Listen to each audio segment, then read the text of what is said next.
నిర్గమకాండం 3వ అధ్యాయం మొదటి నుండి దేవుని వాక్యం చదువుదాం.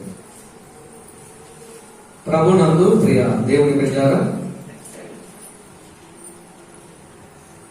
మోషే గారి గురించి అందరికీ తెలుసు. సండే స్కూల్లో కథల్లో కూడా మోషే గారి గురించి వింటా ఉంటాం. మోషే రాసింటిలో రాజకుమారుడిగా పెరుగుతున్న దినాల్లో తన కన్న తల్లి చెప్పిన బోధ మోషే హృదయంలో బలముగా పనిచేయటను బట్టి అతను దేవుని బిడ్డలను ఎక్కువగా ప్రేమించి దేవుని బిడ్డలకు సమాధానాన్ని కలిగించాలనే ప్రయత్నంలో భాగంగా ఒక వ్యక్తిని చంపుతాడు. ఆ విషయం రాజుగారికి తెలిసింది. రాజుగారు మోషేను పట్టుకోవాలని చూస్తాడు. అప్పుడు మోషే పారిపోతాడు. పారిపోయి యిత్రో అనేటువంటి ఒక ఆయన ఇంట్లో చేరతాడు. ఈ యిత్రో అనేటువంటి ఆయన ఒక విగ్రహ సంబంధమైన గుడి పూజారి. ఆ పూజారి ఇంట్లో చేరి ఆ పూజారికి సంబంధించిన గొర్రెలు మేకలకు ఈయన కాపరిగా ఉండి వారికి హెల్ప్ చేస్తాడు, సహాయం చేస్తాడు. అప్పుడు తన మామ యిత్రో అంటే కాబోయే మామ ఆ పూజారి ఏం చేశాడంటే, ఓ మోషే, మాకు ఎంతో ఉపకారం చేశావు కనుక నేను నా కూతురు నుంచి పెళ్లి చేస్తాను అని చెప్పి తన కూతురు నుంచి పెళ్లి చేసి ఇంటి అల్లుడిగా చేసుకుంటాడు. హల్లెలూయా. ఇంటి అల్లుడైన తర్వాత మోషే తన మామకు తన భార్యకు కుటుంబానికి నమ్మకంగా జీవిస్తూ తన మామ మందలను మేపుటకు, అక్కడ ఏం రాయబడి ఉంది? మొదటి వచనం, మోషే మిద్యాను యాజకుడైన యిత్రో అను తన మామ మందను మేపుచు. ఎవరు మందని? తన మామ మందను మేపుచు అరణ్య ప్రాంతానికి వెళ్ళాడు. మోషే 40 సంవత్సరాల వయసులో వివాహం చేసుకున్నాడు. 40 సంవత్సరాలు గొర్రెలను కాశాడు. 40 సంవత్సరాలు సేవ చేశాడు. 3 4 120 సంవత్సరాలు చనిపోయాడు. అది అంతా ఒక కథలాగా మోషే జీవితం జరిగిపోయింది. హల్లెలూయా. నాకు కూడా కొన్నిసార్లు ఆ యేసయ్య ప్రేమ రుచి చూసినప్పుడే అలా అనిపించింది, ఇంకా జీవితం ఎక్కువగా ఉంటే, ఇంకా ఆయుష్ దేవుడు ఇస్తే, ఇలాగనే ఉంటే ఇంకా ఇంకా ప్రభు యొక్క ప్రేమను అనేక మందికి పంచం చేయమనిపించింది మోషే లేక. హల్లెలూయా. స్తోత్రం చెప్పండి. కానీ మనస్సులో ఎవరికైతే బాధలు, కష్టాలు, ఆర్థిక ఇబ్బందులు, కుటుంబ సమస్యలు ఉంటాయో వాళ్ళు ఏం చేస్తారంటే, ఎందుకులే ఈ బతుకుని ఇక్కడ ఏం చేస్తావు, చచ్చిపోదాం అనిపించింది. యేసయ్య ప్రేమ తెలియకపోతే ఎందుకులే చనిపోదాం. హల్లెలూయా. స్తోత్రం చెప్పండి గట్టిగా. ఇంటర్మీడియట్ చదివేటప్పుడు ఒకసారి నాకు అలాగే అనిపించింది, అరే ఏముందలే ఈ లోకంలో, ఎవరి కోసం బ్రతకాలి, ఎందుకోసం బ్రతకాలి, దేవుడు అనేవాడు ఉంటే దేవుడి కోసం బ్రతుకుతాను, మరి ఎవరు నాకంటూ ఎవరున్నారు, కాబట్టి నేను చనిపోవడమే మేలు అనుకున్నప్పుడు యేసు ప్రభు నా జీవితంలోకి వచ్చినాక అనిపించింది, నేను చనిపోకూడదు, యేసు ప్రభు కోసం నేను బ్రతకాలనిపించింది. హల్లెలూయా. పొలంలోకి వెళ్ళి మోషే గొర్రెలు కాచుతున్నాడు, మందను మేపుతున్నాడు. మందను మేపుతూ ఉన్న తరుణంలో ఆ మందను అరణ్యము అవతలకు తోలుకొని దేవుని పర్వతముగా పేరు పొందిన హోరేబు పర్వతం దగ్గరకు వచ్చాము. అంటే అప్పటికి అది దేవుడి పర్వతం కాదు, చరిత్ర తర్వాత రాయబడింది కాబట్టి రాసేటప్పుడు అర్థం కావడానికి అలా రాశారు. అప్పటికి ఒక హోరేబు పొందాలి. ఆ విధంగా మోషే కూడా అరణ్య ప్రాంతానికి వెళ్ళాడు. అరణ్య ప్రాంతంలో తన మామ యొక్క మందను మేపుచ్చు ఉండగా ఏం చేస్తుండగా, తన మామ మందను మేపుచ్చు ఉండగా ఆ మందను అరణ్యము అవతలకు తోలుకొని దేవుని పర్వతమైన హోరేబునకు వచ్చెను. అక్కడ ఒక విచిత్రమైన ఒక సన్నివేశం చూశాడు మోషే గారు. ఆయన పాటికి ఆయన పని చేసుకుంటున్నాడు, ఆయన పాటికి ఆయన గొర్రెలు మేపుకుంటున్నాడు. కానీ ఆయన కన్నుల ఎదుట ఒక విచిత్రమైన సన్నివేశం కనిపించింది. మరి ఏంటో ఇది అర్థం కాదు ఆయనకి. పరిగెత్తకుండా దగ్గరికి వెళ్ళాడు. ఓ పెద్ద పొద ఉంది, అంటే ఒక చెట్ల యొక్క సమూహం. ఆ పొద కాలిపోతున్నట్టుగా కనిపించింది అగ్నితో. మోషే గారికి అర్థం కాల, ఇదేందులో ఇట్లా కాలిపోతుంది, ఎవరైనా నిప్పి పెట్టారా? పోయి దగ్గరికి వెళ్ళి చూస్తే పొగ లేదు కానీ మంట మాత్రమే ఉంది. పొగ కనిపించట్లేదు, మంట కనబడతా ఉన్నాయి. మంట కనబడుతుంది కానీ ఆ పొగ అయితే కాలిపోవట్లేదు. అంతే కదండి. ఇప్పుడు అగ్గి పెట్టా అట్ట ముట్టించామనుకో, అగ్గి పొల కాలిపోకుండా మంట మండుతా ఉంటుందా? కాలిపోతేనే మంట వచ్చేది. ఆయనకి అది రివర్స్ గా కనపడింది. ఒక్క చిన్న పొల్ల కొమ్మ కూడా కాలిపోకుండా ఇంత పెద్ద అగ్ని ఎక్కడి నుంచి వస్తుందని ఆయనకు అర్థం కాక దగ్గరికి వెళ్ళాడు. ఏం జరిగిందో చదవండి. అప్పుడు మోషే ఆ పొద ఎలా కాలిపోలేదు, నేను ఆ తట్టు వెళ్ళి ఈ గొప్ప వింతను చూచెదననుకొనెను. దానిని చూచుటకు అతడు ఆ తట్టు వచ్చుట యెహోవా చూచెను. దేవుడు ఆ పొద నడుము నుండి మోషే మోషే అని అతన్ని పిలిచాను. హల్లెలూయా. దేవుడు ఒక్కొక్కరిని ఒక్కొక్క రీతిగా పిలుస్తాడు. ప్రియ సంగమా, ఇక్కడున్న ప్రతి ఒక్కరికి ఒక పిలుపు ఉన్నది.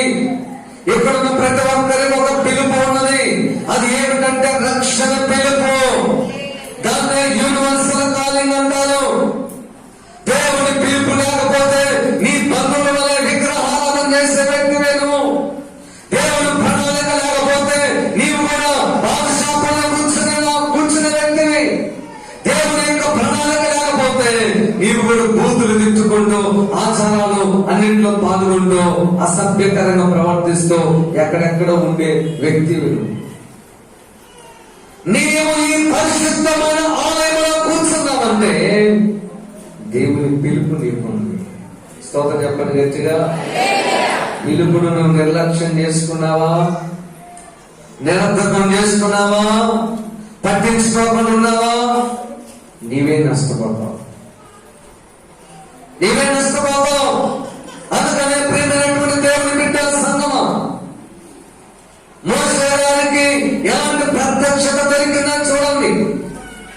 నేను ఒకటి గమనించాను. ఏమిటంటే దేవుడు ఎవరిని ఎలాగ పిలవాలో ఆ ప్రభుకి తెలుసు. హల్లెలూయా. ఆ ప్రభు కన్నుల నుంచి మనం తప్పించుకోలేమండి. ఎవరిని ఎలాగ పిలవాలో ఆ ప్రభుకి తెలుసు. ఒకటి గుర్తించండి, మోషేని అలాగ పిలిచాడని నిన్ను కూడా అలాగ పిలవాలని ఏమి లేదు. ఒక వ్యక్తిని దేవుడు స్వరంతో పిలుస్తాడు, ఒక వ్యక్తిని దర్శనంతో పిలుస్తాడు, ఒక్కొక్క వ్యక్తిని వాక్యంతో పిలుస్తాడు, ఒక్కొక్క వ్యక్తిని ఆత్మ ప్రేరేపణ చేత పిలుస్తాడు, ఒక్కొక్క వ్యక్తిని పరిస్థితుల ద్వారా పిలుస్తాడు, ఒక్కొక్క వ్యక్తిని దేవుడు దైవజనుల ద్వారా పిలుస్తాడు. హల్లెలూయా. అర్థమైంది మీకు? వాక్యం ద్వారా కొంతమందిని వాక్యం చదివేటప్పుడు కానీ లేదా వినేటప్పుడు కానీ కొంతమంది దర్శనాల ద్వారా పిలుస్తాడు, కొంతమంది దైవజనుడి మాట ద్వారా పిలుస్తాడు, కొంతమందికి ఏమో స్వరం ద్వారా పిలుస్తాడు, కొంతమంది ప్రత్యక్షతలు ఇస్తాడు. అందరికి ఒకే టైపు కాదు, అందరి సేవకుల టైపు కాదు. హల్లెలూయా. నాకు తెలుసు, ఈ సజీవము కలిగిన స్థలములో ఎంతో మంది అనేక రకాలైన పిలుపులతో ఇక్కడ కూర్చున్నారని నాకు తెలుసు. హల్లెలూయా. తగిన కాలంలో వాళ్ళందరినీ లేవుంటారు. మోషేను దేవుడు పిలుస్తున్నాడు, మోషే అది ఏంటి స్వరం వినపడతా ఉంది, అరే నేనేమో కాలిపోతుందని చెప్పి ఈ భర్త చూడటం దగ్గరికి వెళ్తామండి, ఆ పదలో నుంచి నా మాట వినబడతా ఉందేంటి? అర్థం కాల మోషేకి. నీవు ఊహించలేవు ప్రియమైన దేవుని బిడ్డ, నీ పట్ల దేవుని సంకల్పం, నీ పట్ల దేవుని యొక్క ఉద్దేశం నీకు తెలియదు. నీవు తెలియక బావిలో కప్పలాగా తిరుగుతా ఉంటావు అంతే. నిన్ను రక్షించాలనే దేవుని ఉద్దేశం, నేను తన చేతుల్లో బలమైన ఆయుధముగా ఉపయోగించుకోవాలనే దేవుని ఉద్దేశం, నిన్ను నీ కుటుంబాల్లోనే ఒక అధికమైన వ్యక్తిగా, ఆశీర్వదించబడిన వ్యక్తిగా, ఒక దావీదు వలె, ఒక సొలొమోను వలె చేయాలనేది దేవుని యొక్క ఉద్దేశం. హల్లెలూయా. కానీ నీవైతే మాత్రం ఆ యొక్క గొప్ప ప్రణాళికను గుర్తించలేదు. ఆ గొప్ప ఉద్దేశాన్ని నువ్వు గమనించలేదు. హల్లెలూయా. మనం గుర్తించలేదు. గుర్తించినటువంటి యోన శాప కడుపులోకి వెళ్ళిపోయాడు. గుర్తించినటువంటి వారు దేవాలయంలోంచి కనుమరుగైపోయారు. మోషే గుర్తిస్తాడో లేదో చూద్దాం. దగ్గరికి వెళ్ళాడు. దగ్గరికి వెళ్ళేసరికి ఒక స్వరం వినపడతా ఉంది, మోషే మోషే అని అందరిని పిలిచాను. అందుకతడు చిత్తము బ్రహ్మ అనెను. అందుకైన ఇదిగో మోషే నువ్వు దగ్గరకు రావద్దు, నీ పాదముల నుండి నీ చెప్పులు విడువము. ఏం విడవాలి? ఏమో నాకు అర్థం కాదు. చెప్పులు ఎందుకు ఎడమన్నాడు? అయ్యా ఇప్పుడు ఇక్కడ చెప్పులు వేసుకొని చెప్పడం తప్పంటారా? పులిపేట మీద ఎవరు చెప్తారు కరెక్ట్ గా? జోగాలు షూ వేసుకొని చెప్తున్నాడు వాక్యం. పెద్ద పెద్ద దైవ సేవకులందరూ కూడా షూ వేసుకొని చెప్తున్నారు. ఏంటి వాళ్ళకి వాక్యం తెలియదు అంటావా? ఇక పెద్ద పెద్ద టౌన్స్ లో, అంటే సిటీస్ లో, టౌన్ కాదు సిటీస్ లోకి వెళ్తే, ఫారిన్ కంట్రీస్ కి వెళ్తే చెప్పులు అక్కడెక్కడ విడవరు. చెప్పులు వేసుకుని లోపలికి వచ్చి టేబుల్ మీద కూర్చుంటారు, కుర్చీలో కూర్చుంటారు, ఆరాధన చేసి వెళ్ళిపోతారు. వాళ్ళు విడవరు. వాక్య విరుద్ధమా? అక్కడే గుర్తు పెట్టుకుని ఆ చెప్పులు అరణ్యమంతా తిరిగి చెప్పులు. హల్లెలూయా. ఆ చెప్పులకి ఏదేదో మురి కట్టుకున్నది. ఆ చెప్పులు వెళ్ళకూడని స్థలాలకు వెళ్ళినటువంటి చెప్పులవి, ఉండకూడని స్థలాల్లో నిలిచిన చెప్పులు, చేరకూడని స్థలాలకు చేరిన చెప్పులు, అపవిత్రమైన చెప్పులవి. అపవిత్రమైన చెప్పులు. ఏ చెప్పులవి? అలాంటివి పరిశుద్ధమైన స్థలానికి రాకూడదు. కనుక మోసే ఆ చెప్పులను విడిచిపెట్టు. అదేంటి ప్రభా? ఆ చెప్పులు నీ జీవితానికి సాదృశ్యం మోసే. అవి మారు మనసు లేనటువంటి చెప్పులు, పరిశుద్ధత లేనటువంటి చెప్పులు. ఆ పాదలు విడిచిపెట్టనంత కాలము నా చిత్తములకు నువ్వు రాలేము. హల్లెలూయా. పాదలు విడిచిపెట్టకుండా దేవుడి చిత్తములకు ఎలా వస్తావు మోసే? చాలా మంది అంతే, పాత విషయాన్ని విడిచిపెట్టలేరు. దేవుడు వద్దని చెప్పిన దాన్ని విడిచిపెట్టలేరు. దేవుడు అసహ్యంలో చెప్పినటువంటి విషయాన్ని వదిలిపెట్టలేరు. త్రాగుడు కావాలి, జూదము కావాలి, వ్యభిచారము కావాలి, మత్తు కావాలి, మత్తు పదార్థాలు కావాలి. ఆ పాత చెప్పులు వదిలిపెట్టి ఈరోజు హల్లెలూయా. ఆ పాత చెప్పులు నీవు అక్కడే వదిలిపెట్టు. నా పరిశుద్ధమైన ఆలయంలోకి నీవు అడుగు పెట్టే లోపు అది కనిపించకూడదు మోసే. కనపడితే నేను నీతో మాట్లాడను, కనపడితే నా అభిషేకం నీ మీదకి రాదు, కనపడితే నా ప్రణాళిక ఏంటో నీకు చెప్పను. అయ్యా వాడితో పడేస్తే నిన్ను వెళ్ళగొడతాను ఆ సన్నిధిలో నుంచి. అలాగైతే వదిలిపెడతానయ్యా. ఏమన్నారు చెప్పండి? అలాగైతే చెప్పులు వదిలిపెడతాను. వదిలిపెట్టి దగ్గరికి వెళ్తే ప్రభు ఏమన్నాడు? అందుకు ఆయన దగ్గరకు రావద్దు, నీ పాదముల నుండి నీ చెప్పులు విడువము. నీవు నిలిచి ఉన్న స్థలము పరిశుద్ధమైన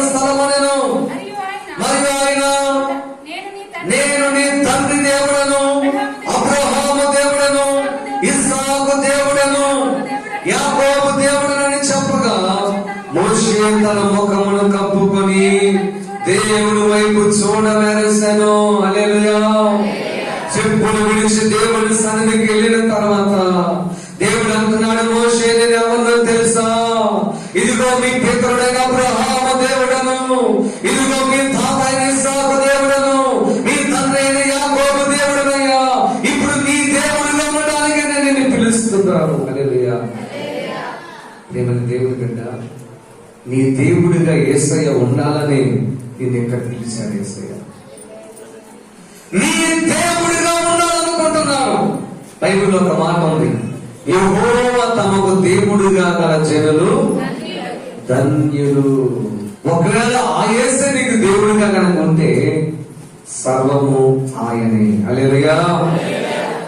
మోషే, ఇదిగో నీ తండ్రి దేవుడను అబ్రహాం దేవుడు. సరే ప్రభా వందనాలయ్యా అని చెప్పి ముఖం ముసుగేసుకొని చూడలేకపోయాడంట. 7వ వచనం, మరియు యెహోవా ఇట్లనెను, నేను ఐగుప్తులో ఉన్న నా ప్రజల బాధను నిశ్చయముగా చూచితిని. అమ్మా, పనులలో తమ్ముడు కష్టపెట్టు వారిని బట్టి నా ప్రజలు పెట్టిన మరణ వింటిని, వారి దుఃఖములు నాకు తెలిసే ఉన్నవి. ఒక్క సంగతి గుర్తు పెట్టుకోండి, ఆ మాట బాగా గుర్తు పెట్టుకోవాలి. ఏంటి తెలుసా? 430 సంవత్సరాలు ఇశ్రాయేలు ప్రజలు ఐగుప్తు దేశంలో బానిసలుగా ఉండి వెట్టి చాకరి అనుభవించారు. వాళ్ళందరూ అనుకున్నారు, ప్రభు నన్ను చూడలేదు, ప్రభు నన్ను పట్టించుకోలేదు, ప్రభు నన్ను విడిచిపెట్టాడని. ప్రియమైన దేవుని బిడ్డలారా, నేను మీ యొక్క ఆత్మీయ తండ్రిగా చెప్తున్నాను, ఒకరు నిన్ను విడిచిపెట్టిన నా ప్రభు మాత్రం ఎట్టి పరిస్థితులలో విడిచిపెట్టాడు. హల్లెలూయా. ఇదిగో మోషే, నా ప్రజల యొక్క మొరను నేను విన్నాను, నా ప్రజల కష్టాలు నేను చూశాను. ఏమండి, మరలా మరలా మరలా చెప్తున్నాను,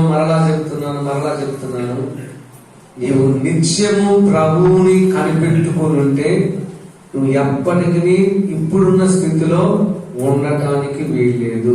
హల్లెలూయా. ఎప్పటికీ ఉండవు. ఒకవేళ నువ్వు ప్రార్థనకు వచ్చినప్పుడు ఎలా ఉన్నావో నేటికి కూడా అలాగే ఉన్నావంటే ఖచ్చితంగా రాము నీకాడే తేడా. నీ ఆరోగ్యంలో మెరుగు రాలేదా? నీ కుటుంబ పరిస్థితుల్లో మెరుగు రాలేదా? నీ ఆర్థిక ఇబ్బందులు మెరుగుపడలేదా? నీ కుటుంబంలో నువ్వు అనుకున్నది జరగలేదా? నీకాడే తేడా. బైబిల్లో రాయబడి యెహోవా దయాళుడు, తనను ప్రేమించిన వారి పట్ల 1000 తరముల వరకు కృప చూపు దేవుడు అన్న వాక్యంలో. హల్లెలూయా. ఎప్పుడు కృప చూపిస్తాడు యేసయ్య నీకు. ఆయనకి ఏ భేదం లేదు. కుల భేదం, మత భేదం, ప్రాంతీయ భేదం, రంగు భేదం, చదువు భేదం, ఏ వ్యత్యాసం లేదు యేసయ్యకి. భేదం లేనటువంటి యేసయ్య ఈరోజు నీతో మాట్లాడుతున్నాడు. ఏమనంటే, నీ కన్నీరు నేను చూచితిని. మోషేతో కూడా అంటున్నాడు, మోషే చదువునా మాట, నేను ఐగుప్తులో ఉన్న నా ప్రజల బాధను నిశ్చయముగా చూచితిని. తమలో తమను కష్టపెట్టు వారిని బట్టి వారు పెట్టిన మరణమింటిని, వారి దుఃఖము నాకు తెలిసే ఉన్నవి. కాబట్టి ఐగుప్తీయుల చేతిలో నుండి వారిని విడిపించుటకును, ఆ దేశంలో నుండి విశాలమైన మంచి దేశమునకు, అనగా కనానీయులకు, హిత్తీయులకు, అమోరీయులకు, పెరిజ్జీయులకు, హివ్వీయులకు, యెబూసీయులకు నివాస స్థానమై ఉన్న పాలు తేనెలు ప్రవహించు దేశమునకు వారిని నడిపించుటకు నేను దిగి వచ్చాను. మోషే, పరలోకములో నుంచి నేను దిగి వచ్చాను. ఎందుకో తెలుసా? నా ప్రజల కష్టాలు ఎప్పుడు అలాగే ఉంచడం నాకు ఇష్టం లేదు. నా ప్రజలు ఎప్పుడు ఏడిస్తే ఉండడం నాకు ఇష్టం లేదు. నా ప్రజల బాధలు ఇంతవరకు ఎందుకు ఉంచానంటే వాళ్ళకు బుద్ధి రావడానికే ఉంచాను. వాళ్ళ ప్రార్థన పెంచడానికే ఈ కష్టాలు ఉంచాను. వాళ్ళ నాకు మొదలుపెట్టడానికే కష్టాలు ఉంచాను. మీరు గమనించండి, ఒక్క చిన్న మాట చెప్తాను. దేవుడు చెప్పాడు, మీరు అందరికి వెళ్ళండి పడవ వేసుకొని అన్నాడు. సరే వెళ్తూ ఉండగా నేను కూడా వస్తానన్నాడు. జాయిన్ అయ్యాడు. వేసుకున్నాం, అందరూ కలిసి అదే పడవలో పోతున్నాం. పోతుంటే అకస్మాత్తుగా గాలి వాన స్టార్ట్ అయింది. గాలి వానతో వాళ్ళు ఇబ్బంది పడిపోతున్నారు. ఇబ్బంది పడిపోతూ మునిగిపోయే టైంలో కేక పెట్టారు. ఎప్పుడు కేక పెట్టారు? పడవ మునిగిపోయేలా కేక పెట్టన్నారు. ఓ ప్రభు, మేము మునిగిపోతున్నాం. ఇప్పుడున్న పరిస్థితి అదే. తీరా మునిగిపోయేటప్పుడు గుర్తొస్తాడు యేసయ్య. బైబిల్లో 121 కీర్తనలు ఏమన్నాడు? ఇశ్రాయేలును కాపాడువాడు కునుకడు. ఆ ప్రభు మీతోనే ఉన్నాడు కదా, మీ పడవలో ఉన్నాడు కదా. ఆయనతో ముచ్చటిస్తా ఉంటే నిద్రపోతాడు యేసయ్య. ఆయనతో మాట్లాడుతూ ఉంటే, ప్రార్థన చేస్తూ ఉంటే, వాక్యం చదువుతూ ఉంటే, ఆరాధనకు వస్తూ ఉంటే, బలారాధన పాల్గొంటా ఉంటే, ఉపవాస కోరికలు పాల్గొంటా ఉంటే, ఆన్లైన్ ప్రార్థనకు వస్తా ఉంటే, ఉదయం వేసి ప్రభు పాదాలు పట్టుకుంటే ప్రభు నేను పట్టించుకోకుండా ఉంటాడా? నిద్రపోతాడా? అప్పటి వరకు ప్రభు ఎందుకు వాళ్ళని పట్టించుకోలేదంటే ఆ పడవలో యేసు కూడా ఉన్నాడు, కానీ యేసుతో వాళ్ళకి సంబంధం లేదు. బైబిల్ ఉంటుంది మనందరి ఇళ్లలో. మెల్లో శిలువ ఉంటుంది, బండికి శిలువ ఉంటుంది, కారుకి శిలువ ఉంటుంది. లేని అక్కడంటే యేసుతో సంబంధమే. అసలు పలకట్లు వేసేయదు. పొద్దున లేచి యేసయ్యా వందనాలయ్యా అంటే, ఓ రైట్ వందనాలురా, ఏంటి బాగున్నావా అని పలకరిస్తాడు యేసయ్య. నువ్వు అసలు పలక లేకుండా పొద్దున్న లేవగానే టీ పెట్టు, పొద్దున్న లేవగానే టీవీ పెట్టు, పొద్దున్న లేవగానే పేపర్ వచ్చాడా అది వాళ్ళతో నీకెందుకు? యేసయ్యతో ముచ్చటించు. యేసయ్య నిన్ను విడిచిపెట్టిపోడు. అదే మోషే అంటున్నాడు. నేను ముగింపులకు వస్తున్నాను. మోషే అంటున్నాడు, కాబట్టి ఐగుప్తుల చేతిలో నుంచి నా ప్రజలను విడిపించడానికి నేను నిన్ను పంపాలని అనుకుంటున్నా. వారిని ఐగుప్తు బానిసత్వంలో నుంచి పాలు తేనెలు ప్రవహించే దేశానికి తీసుకుపోవాలనుకుంటున్నా. ఇక్కడ ఇంకొకటి గమనించండి, వాళ్ళు ఎంత కష్టమైతే పడ్డారో అంతకంటే శ్రేష్టమైన దేశాన్ని దేవుడు వాళ్ళకి ఇవ్వాలని ఆశపడుతున్నాడు. హల్లెలూయా. నీవు ఈరోజు ఎంత కష్టాన్నైతే అనుభవిస్తున్నావో, ఎంత దుఃఖాన్నైతే అనుభవిస్తున్నావో, ఎంత కన్నీరైతే నువ్వు రహస్యంగా కాలుస్తున్నావో, ఒంటరిగా ఉన్నప్పుడు ఎంతగానైతే కుమిలిపోతున్నావో, యేసు ప్రభు నిన్ను విడువని దేవుడు, ఎడబాయిన దేవుడు కనుక అదే మెట్టులో అదే స్థాయిలో అంతకంటే శ్రేష్టమైన ఆనందకరమైన సంతోషకరమైన పాలు తేనెలు ప్రవహించే దేశాన్ని దేవుడు నీకు ఇస్తాడు. హల్లెలూయా. ఖచ్చితంగా ఇస్తాడు. ఆయన అదే చెప్తున్నాడు, ప్రియ సంగమా, ఇదిగో నా బిడ్డలు ఇప్పుడు దాకా కష్టపడ్డారు, ఇక వాళ్ళని కష్టపెట్టనివ్వను. అక్కడున్న ప్రజలందరూ తరివేసి పాలు తేనెలు ప్రవహించే దేశాన్ని నేను వాళ్ళకి ఇవ్వాలనుకుంటున్నా. అందుకోసమే దిగొచ్చాను. కాబట్టి నీవు 9వ వచనం, ఇశ్రాయేలీయుల మొర నిజముగా నా యొద్దకు చేరినది. ఐగుప్తీయులు వారిని పెట్టుచున్న హింస నేను చూచాను. కాదా మోషే రమ్ము, నిన్ను ఫరో యొద్దకు పంపెదను. ఇశ్రాయేలీయులైన నా ప్రజలను నీవు ఐగుప్తులో నుండి తోడుకొని పోవలెను. అయ్యో, నేనేదో గొర్రెలు కాసుకోవడానికి వస్తే ఏంటంత పెద్ద భాగం పెడుతున్నాడు. అందుకే మోషే అన్నాడు, మోషే నువ్వేదో గొర్రెలు కాసుకుంటున్నావు అనుకోబాక, నువ్వేదో పొలంలో పని చేసుకుంటున్నావు అనుకోబాక, నువ్వు ఎక్కడెక్కడే తిరుగుతున్నావు అనుకోబాక. ఇదిగో నా ప్రణాళిక, నా చిత్తం ఈ రీతిగా ఉంది. కమాన్ ఏమన్నాడు? కమాన్ రమ్ము, నిన్ను ఫరో యొద్దకు పంపెదను. ఇశ్రాయేలులైన నా ప్రజలను నీవు ఐగుప్తులో నుండి తోడుకొని పోవలెను. ఆ మాట మోషే ఏమన్నాడు చదువు. అందుకు మోషే,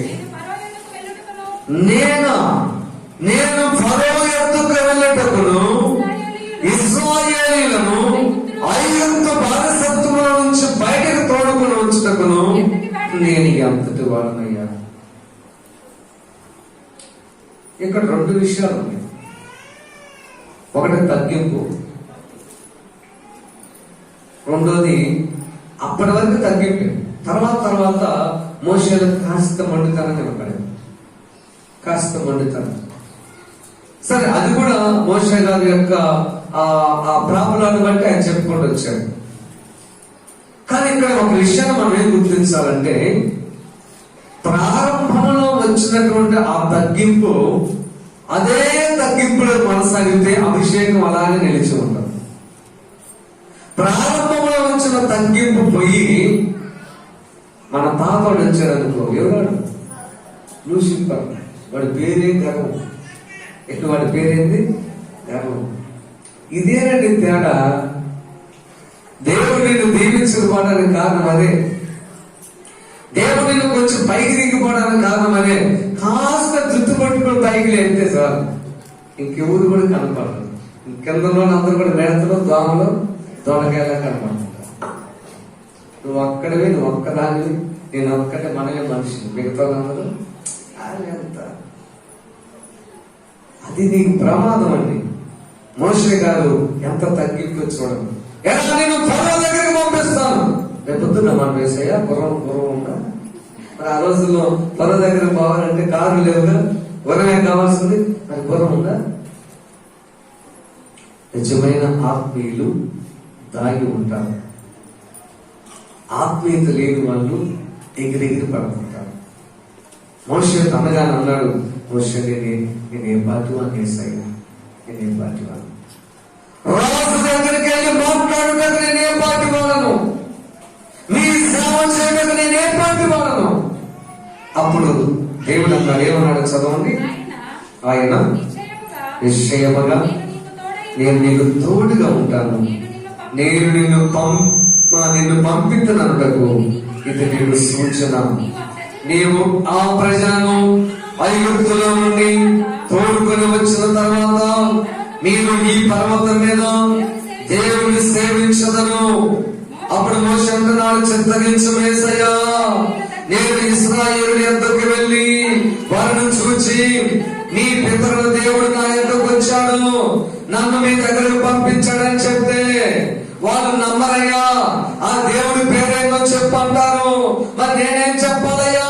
అప్పుడు ప్రభు అంటున్నాడు, అందుకు దేవుడు నేను ఉన్నవాళ్ళను అనువాడను. హల్లెలూయా. ఏమన్నాడండి? ఆయన తగ్గించుకోబట్టి అన్ని చెప్తున్నాడు యేసయ్య. తగ్గించుకోకుండా మొదటి యేసయ్య రేపొద్దునమ్మంటావు క్యాన్సిల్ చేసుకో. అబ్బాయి నువ్వు అన్ఫిట్, నువ్వు అక్కర్లేదురా, నువ్వు పనికిరావు. ఏమండి, దేవుని సేవ వల్ల కూడా తగ్గింపుతో కూడింది. ఆత్మీయత అంతా కూడా తగ్గింపు మీదే ఆధారపడి ఉంది. అప్పుడు అంటున్నాడు, బాగానండి శ్రద్ధగా, యేసయ్య నేను ఒకవేళ వాళ్ళ దగ్గరికి పోయాను అనుకో, వద్దంటే మాటలు చెప్పాక ఇప్పుడు దాకేదో రాజుగారి ఇంట్లో పెళ్లి వచ్చావని చెప్పి నీ మాట మేము నమ్మాలా?